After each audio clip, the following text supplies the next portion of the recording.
Les réunions au cabinet dentaire, ça, vous voyez que c'est un sujet ça c'est capital. Le principal levier de développement organisationnel, le principal levier de performance d'un cabinet dentaire qui peut vous permettre à terme d'augmenter vos performances et d'augmenter votre productivité, ce sont les réunions de développement. D'ailleurs, levez la main très simplement. Qui, au sein de son cabinet, organise, allez, au moins une fois tous les 2 mois, une réunion d'équipe avec des ordres du jour préétablis et surtout un compte-rendu dactylographié. Qui fait comme ça au moins une fois tous les 2 mois? Levez la main. C'est pour rire? Personne? Ah si, quand même. Nous voyons 2 mains. Bravo. Vu d'ici. Hein. Bon, donc vous voyez les problèmes importants de management que vous rencontrez effectivement dans votre cabinet. Donc posez-vous des questions. La réunion, c'est vraiment, même si vous n'avez qu'une assistante, d'autant plus si vous n'avez qu'une assistante, si vous saviez les idées dont regorgent vos assistantes. Elles ont parfois plus d'idées de développement que vous parce qu'elles sont au cœur de l'activité des cabinets.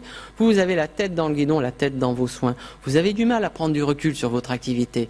La personne parfois la mieux placée pour vous faire des suggestions, vous faire des propositions, c'est l'assistante dentaire ou la secrétaire. Donc, voilà comment on prépare une réunion. Vous les aurez, ces supports aussi. Comment prépare-t-on une réunion?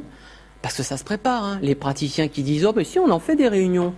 On prévoit 2 heures et puis on en profite pour manger un sandwich. » C'est une réunion de travail. On ne mange pas. On ne fait pas ça autour d'un repas. Voilà. Et les ordres du jour se préparent. Se préparent ainsi, pour que ça soit constructif. Vous dites à vos assistantes, vous avez le droit de pointer un dysfonctionnement dans le cabinet, mais si vous n'avez pas une suggestion à faire en vue de la résolution du dysfonctionnement, vous n'êtes pas autorisé à pointer le problème. C'est pas moi, praticien, qui ai la tête dans le guidon toute la journée, qui vais devoir réfléchir à votre place à toutes les possibilités d'amélioration ou de développement organisationnel. Donc, vous les obligez à décrire le problème et à faire une suggestion. Ensuite, ce qui est effectivement aussi très important, donc les ordres du jour, là par exemple, un exemple d'ordre du jour dans un cabinet dentaire ou... Là, est-ce que c'est... Oui, c'est un cabinet d'omnipratique apparemment. Vous voyez, ce qui est important, c'est la durée impartie à chaque sujet. Tiens, pour ce sujet, et c'est l'assistante qui rédige ce protocole, pour que vous alliez au bout de la réunion et que tous les ordres du jour soient traités et que vous puissiez atteindre vos objectifs.